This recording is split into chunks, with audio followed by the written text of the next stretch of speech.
Alan, what have you said in there at half-time? Be tight, we'll be solid for 20 minutes if we can. They've hit us early doors, haven't they? And they've got themselves, give us a great chance of getting back in. But the goals give us a great opportunity. Next 20 minutes is vital for us. If we can survive that, we've got a great chance. Thanks, Alan. Cheers. The message is clear from Alan Little. Do not show Manchester United too much respect and be tight. They were not tight in the opening 20 minutes. But my word, how York City have come back into this match tonight. An undignified scramble by Peter Schmeichel, who sees the funny side of it. Saint, do you agree with Alan Little's assessment? Well, exactly. I think, John, we were saying that in the first half. United came out and I think they were very nervous, York City, in the first 20 minutes, and I think the occasion sort of got to them. But, you know, after losing 2 goals, they came back and they've really played well. And to be fair, you can see them getting more goals the way they've played. That's a difficult ball for Andy Warrington, and he's slipped. And it might yet come to Ryan Giggs to blast one in, but straight into the crowd. Well, that's what you don't want, is mistakes like that, John, in the early minutes of the game. And I mean, it was a terrible mix-up, wasn't it? There was a ball back to the goalkeeper. Not a good ball at all. Never gave Andy a real chance there. He slips, and the conditions are bad. The ball falls across the pitch there to Giggs, and really, that wasn't far away. Millen slips it down the line. Williams into the foot of Peveril. And still Nicky Peveril races into the Manchester United penalty area. Tries to apply pressure on Pallister. Does a good job again. Another good attack by York City, and they really are putting the passes in now, John. They're looking far more confident. Manchester United certainly have a big job on their hands yet. They're 2 goals behind on aggregate, and York are attacking them with verve and purpose, and Peveril again does a great job. Here's a chance at the back stick. Oh, it was headed down by Jordan, and Manchester United in a little bit of disarray there at the back.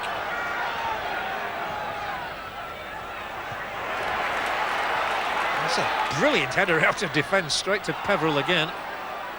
And I wouldn't be surprised to see Manchester United make a change before long, as Cantona tries to angle this one through for Cole. And Hall.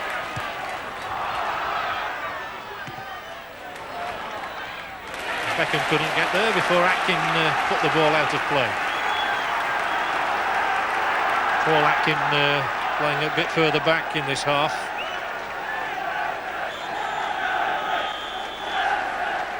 Manchester United are trying to make a substitution, and it's the scorer of their second goal, Terry Cook, who is going off. In fairness, he's not really got into the game a great deal tonight. Now it's Roy Keane, another international coming on, so the value of the team soars again.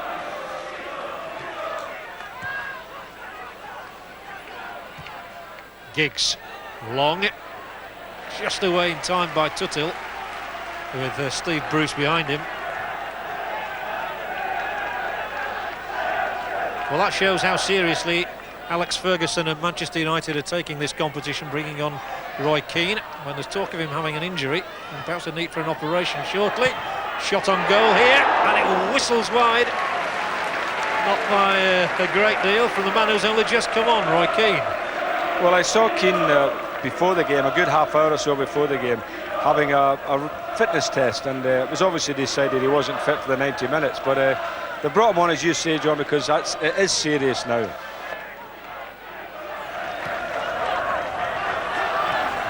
Neville just about keeping the ball in play. Beckham. Keane very much the link man here to Cantona. Haven't got very far yet. Now it's into the foot of Giggs. Lovely touch from him. Scholes, Cantona, Cole, and Andy Warrington. Very easy save. And Andy Cole really hasn't sparkled much in the second half. Well, it really hasn't been getting much of a service. I do think that Manchester United are just trying to over-elaborate a little bit. You know, they're looking for the extra pass, they're looking for the little flicks in the back heels. Peveril, he's got goal side here, and there's a man Barnes in the middle if he could just find him. And he's held it up intelligently. That was the other option for him. Now Pepper might go and have a crack at goal. Well, he's got into the penalty area, and it was York who over-elaborated that time. Manchester United was certainly caught out. Well, they are getting caught out on the break. There's so many Manchester United players staying upfield. Cantona. Great tackle on him.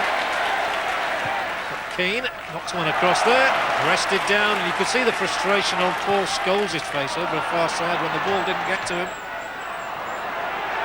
And even more now as Tutil runs it away from Andy Cole. Important phase of the game this. If York can hold out for another 10 or 15 minutes, Manchester United might well begin to panic. Even a team as great as them does do in this situation. Scholes now, one who started the night so brightly for them. Cantona! That was a good try. Maybe on another night it would have gone in. Lovely bit of skill there from Cantona on the volley there. Got himself side on and woof, just across the face of the goal. Just didn't quite get the angle right, but I mean, he hasn't done much tonight at all, but you can see there that if you give him half a chance. And, they're going to make another substitution. This time they sacrifice Lee Sharp. And they will bring on Philip Neville. So the two Neville brothers in the side together now. Alex Ferguson again is on his feet in the dugout next to Alan Little. There's Little on his feet. Ferguson's just sat down again, but he was looking at his watch and pointing to the player saying, come on, look, there he is again. How long have we got? Not very long to stay in the competition. Is it really going to be York's glory night? They won't mind losing on the night if they win overall, that is for sure. Gary Neville. Fine ball, picking out Cantona. Good header from him. Cole into the area. Turns well, gets the shot in. Side netting. That's the kind of thing he does ever so well, isn't it? He can turn in very tight areas, and you know he's got a quick trigger, gets the ball in. Nice ball from Cantona here. Just laid it into his path. Nice header. Cole battling for it. Turns inside, and there's a shot. He's terrific at that.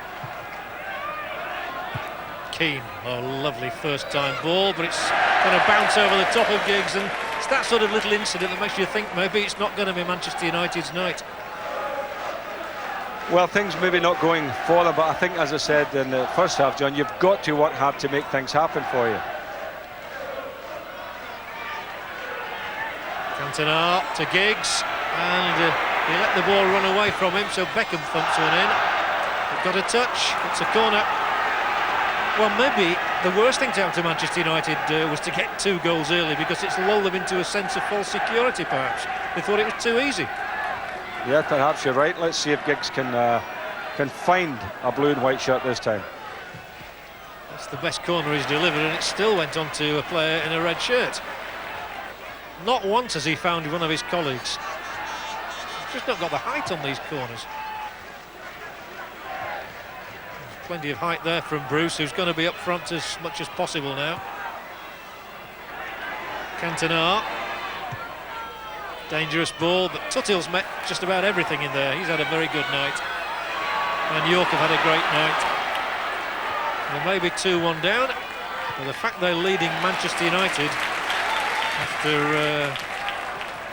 90 minutes of one game and 70 or 80 minutes of another one, it's a great record.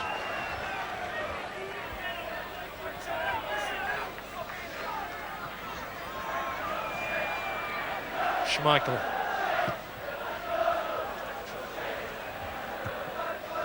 Nicely kept in. Cantona. He's taking his time to get past Jordan, and the nice back heel. Keane. If Manchester United do get one, mind you now, we're in for a terrific last few minutes in this game. Cole. He mustn't give away a penalty, and here's a chance for Scholes, and he's got that goal. Scholes is second. Well, he's lethal from that sort of a range, and you just got the feeling that something had to break sometime. Well, they got that little break that you were talking about, John. You know, Cole with his back to goal again, gets a turn, but they'd won the ball back here, and it just fell nicely for Scholes. You know, he's on the edge of the box, and he got a slight deflection as well, and the goalkeeper made a despairing dive for it, but you'll see he gets a little deflection here, and in the corner. So a second goal on the night for Paul Scholes, 6 for him now this season. It's 3-1 Manchester United. It's 4-3 to York overall. How critical might that one home goal be? And they won't care who scored it.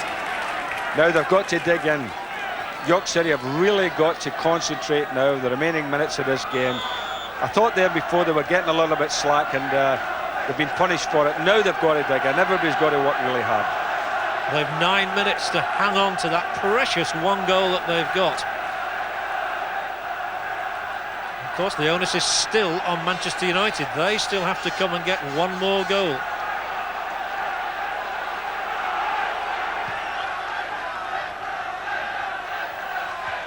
Well, he thought it was slipping away a few moments ago. Cantona slips that one out for Giggs. Imminent danger again to York City, and Scholes is in! Oh, so close to a hat-trick. So it really is all happening at Bootham Crescent. Dramatic finish to the game. Well, this is going to be nail-biting time here. Scholes actually probably a better chance than the earlier one. You see as he gets played across there, he's right in front of goal. All he needed was a clean contact. Jordan, intelligent pass. Williams does the right thing too. How well he's done for a teenager. And how well Peverill's done there, named as man of the match, Mickey Peveril.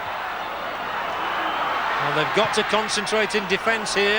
That's okay for Warrington, only just. Goal coming in on him. Warrington took a full boot, I fancy there.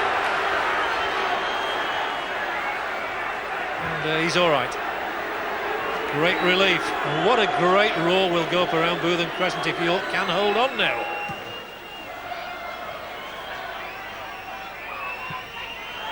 I'm going to keep you in suspense. We don't know how long there is. Here's Barnes. Oh, he was almost in behind Pallister, and that would have been a crushing blow to Manchester United.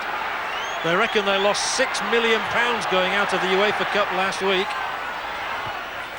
They stand to lose a bob or two more if they go out of the Coca-Cola competition tonight. But it's not all over yet for Brian Kidd and Alex Ferguson. They do have a throw-in. They need a goal to take the tie into extra time.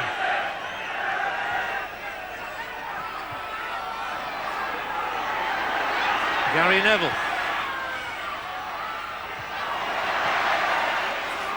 Bruce plays the right ball for Giggs. Everybody's in there, and it's going to be too far again. Giggs again, a bad ball. How frustrating when this lad with all his talent can do things like that. I mean, everybody's in there. All they want is just a little ball in there so that somebody can go in and have a challenge on it, and he just knocks it big. It's ironic because every other one he's hit in tonight has been too short. Well, he's hit all the corners to the near post. And the York fans are singing for all they're worth at the moment. And Paul should be able to deal with this all right. He does. That's where all the anxiety is. I never think there's any disgrace in being beaten by anybody, but it does stick with the club for a long time when they are beaten by one of the lesser lights. And Manchester United may just have given themselves too much to do in this second leg, having lost the first 3-0. One of the great cup shocks of all time in the competition. It's not over yet. Keane knocks one in low. Oh, it got trapped up in his feet. And that would have been a shocking way for York to have conceded a fourth goal. They're still here, United. And a nudge there, and referee Winter awards the free kick. And typically York are going to make a substitution right at the end here, just to take the steam out of the situation, and you can't blame them for that.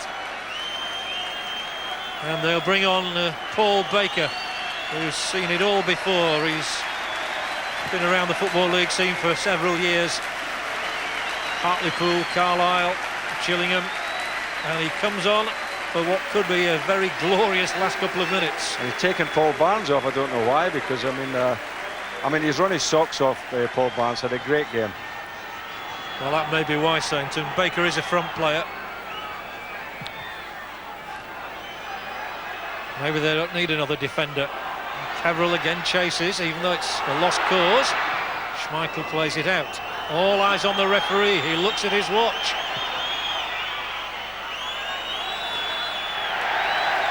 And we have moved into time added on. Is this going to be another of those great footballing nights?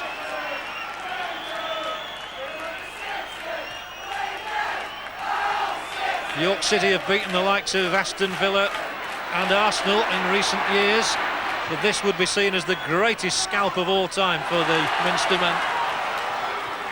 Neville's got no option but to play it back, and he does so disastrously. Peveril could really finish it now, and it's behind the goal. He really had the chance to make himself an all-time hero, and Ferguson knows it, Peveril knows it.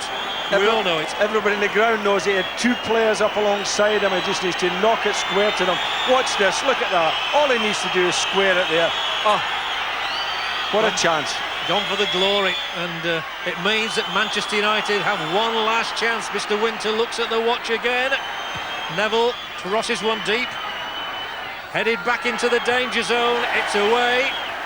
And that's good enough for York, and that's a nice little bit of skill from Paul Baker. And Peveril's got another running chance down the other touchline, and Bruce slides in and wins the ball well. Oh, come on, Mr. Winter, shout the York fans. Giggs stabs it in. McMillan's just got to put this out of the ground. Throw in for Manchester United. Suspense to the end at Bootham Crescent. But Alex Ferguson's men, beaten in the UEFA Cup a week ago, are now on the verge of going out of the Coca-Cola Cup. And what a roar they will be if York City knock them out. Alistair was up there, it's out from Tuthill.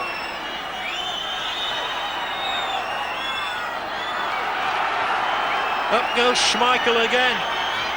He's got to do it. It's desperation now for Manchester United. He's given a throw in the other way, I think. No, it's not. It's a substitute coming on for York. Goodness me. The tension of this ground is incredible. The heart is really pounding, isn't it? They take off Peveril, who's run his socks off, and he gets a big pat on the back from Alan Little.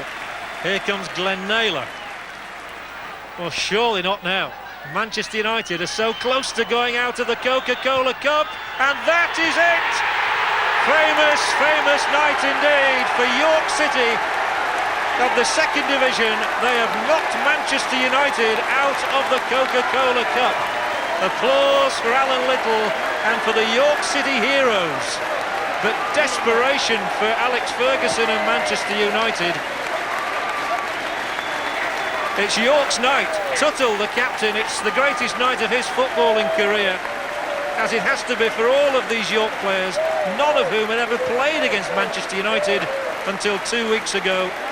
They did the job at Old Trafford with a 3-0 success which stunned the whole world of football, and they finished the job tonight despite losing 3-1 here, and you can see how disconsolate the Manchester United players are.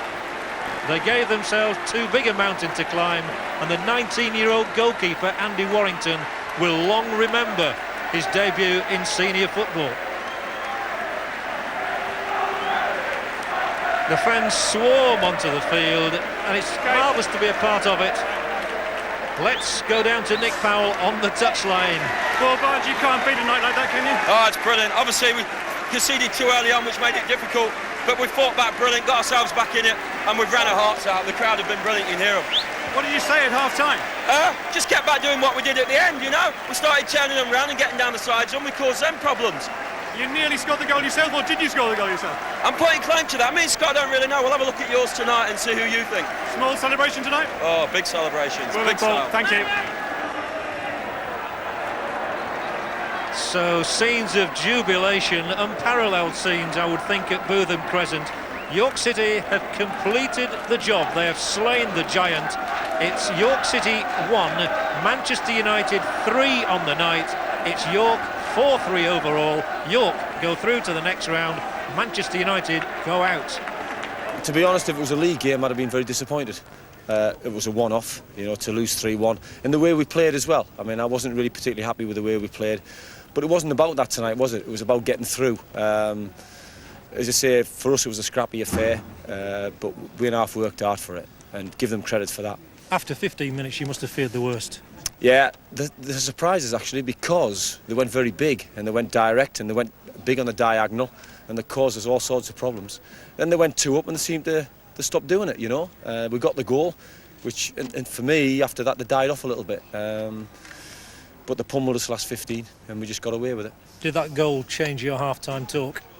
Yes, it did a wee bit. It was a lifesaver for us, wasn't it, really? I just thought it was never going to end at 2-0. I thought there's going to be 3, there could be 4, and we'd have been out of it. But, you know, we've got a goal, and I think that pegged them back again. I look at Man United, and when they concede, at the moment, they seem to be sagging back a little bit. And that was the breather we needed. Just delighted for the lads, fantastic. I mean, I've discharged myself from hospital. I've got to go back at 10 o'clock, so get me face done. But fantastic, the lads, brilliant. So you've not had the op yet, obviously. No, I went in and they had a look at it and they all winced and said we'll keep him for a couple of days. But like I say, I wouldn't miss this. I was going to sit there and listen to it on the radio, and I just sweet talked to a few nurses and just walked over the bridge to come and watch it. Like, so wouldn't miss it. Fantastic. Everyone was unbelievable. How were you? I was told you wanted Newcastle United. Newcastle or Aston Villa, that's what I want. Don't want much, do I? Well done. Cheers, thanks.